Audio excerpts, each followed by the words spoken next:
क्या रक्षित अपनी माँ की कसम और अपने प्यार के बीच फंसने वाला है?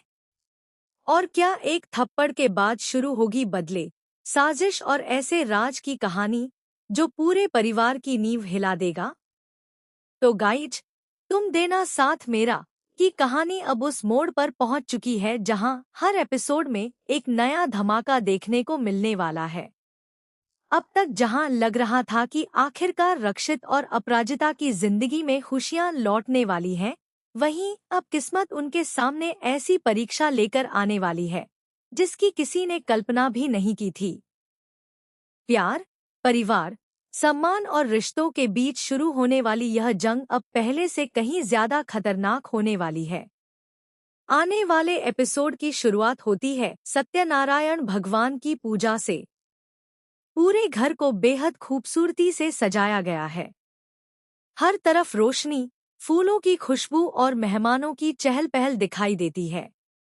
ऐसा लग रहा होता है जैसे घर में किसी बड़ी खुशी का जश्न मनाया जा रहा हो। सबसे ज्यादा हैरानी की बात यह होती है कि रक्षित की मां खुद अपराजिता और उसके पूरे परिवार को सम्मान के साथ पूजा में शामिल होने का निमंत्रण देती है। उनका बदला हुआ व्यवहार देखकर हर कोई हैरान रह जाता है। अपराजिता की मां को भी लगता है कि शायद अब सारी गलतफहमियां खत्म हो चुकी हैं। दूसरी तरफ रक्षित के दिल में भी उम्मीद की नई किरण जाग उठती है। तभी उसका भाई मुस्कुराते हुए बताता है कि मां ने 2 एंगेजमेंट रिंग मंगवाई हैं।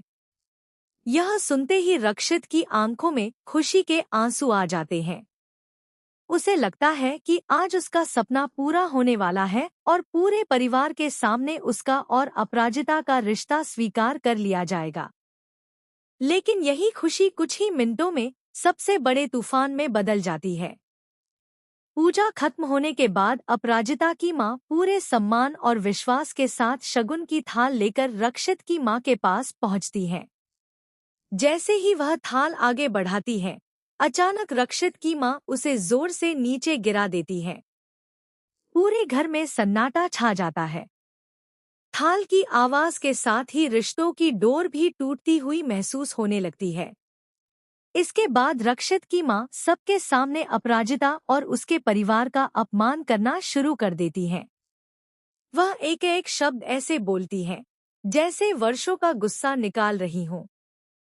वह अपराजिता की परवरिश, उसके परिवार की इज्जत और यहाँ तक कि उनके आत्मसम्मान पर भी सवाल उठा देती है। मेहमान सब कुछ देखते रहते हैं, लेकिन कोई आगे नहीं आता। अपनी बेटी का अपमान देखकर अपराजिता की मां का धैर्य जवाब दे देता है।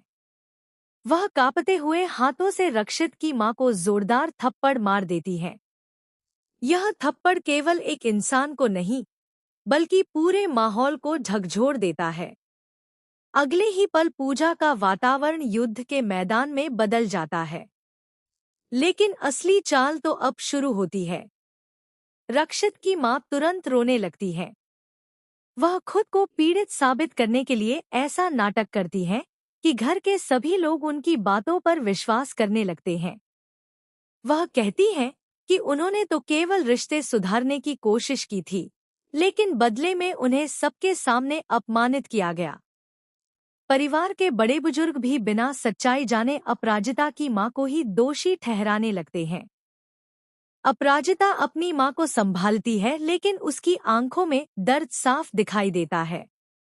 उसे महसूस होता है कि एक बार फिर सच हार गया और झूठ जीत गया। दूसरी तरफ रक्षित सब कुछ अपनी आंखों से देख रहा होता है। उसे एहसास है कि कहानी उतनी सीधी नहीं है जितनी दिखाई जा रही है, लेकिन अपनी मां के खिलाफ बोलने की हिम्मत उसमें नहीं होती।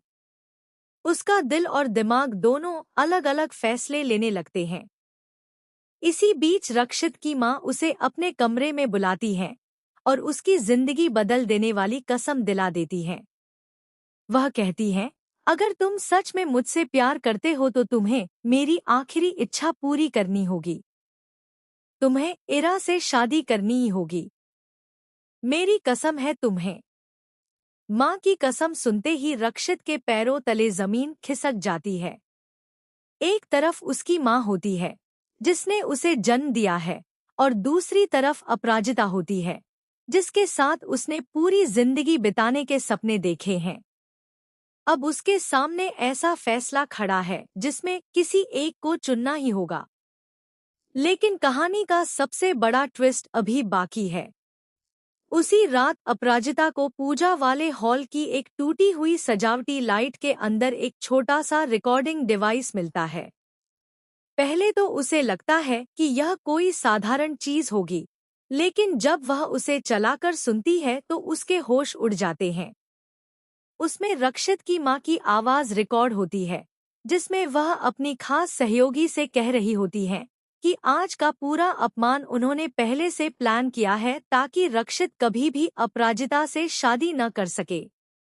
अपराजिता यह रिकॉर्डिंग लेकर सीधे रक्षित के पास जाने का फैसला करती है, लेकिन रास्ते में कोई उस पर हमला कर देता है।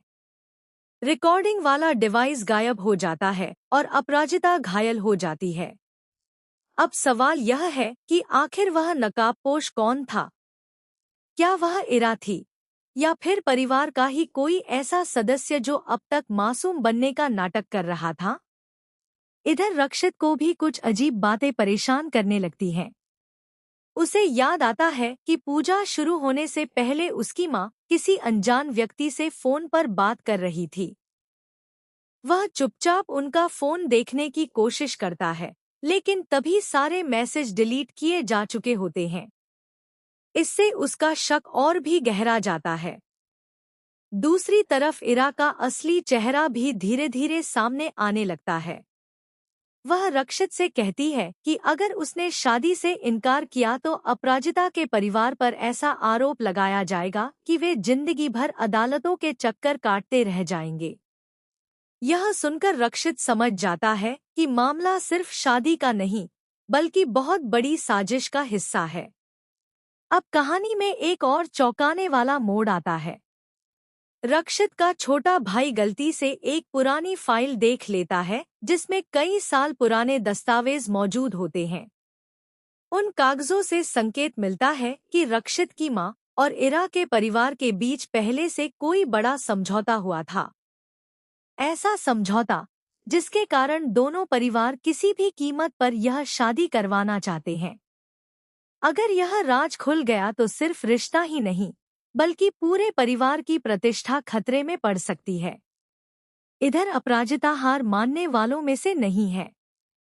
वह फैसला करती है कि चाहे उसे पूरी दुनिया के खिलाफ क्यों न जाना पड़े, लेकिन वह असली सच सबके सामने लाकर रहेगी।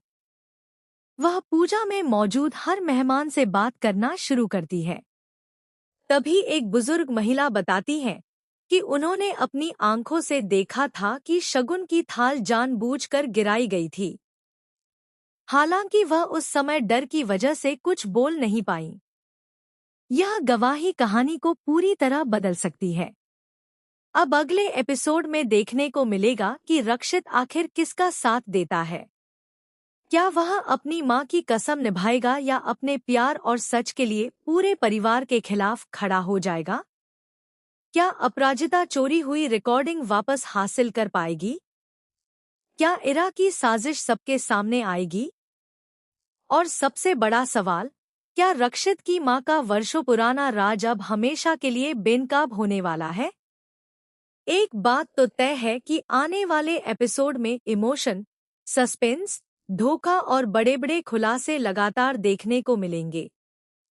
जहां एक तरफ रिश्तों की परीक्षा होगी, वहीं दूसरी तरफ सच और झूठ की सबसे बड़ी जंग भी शुरू होगी।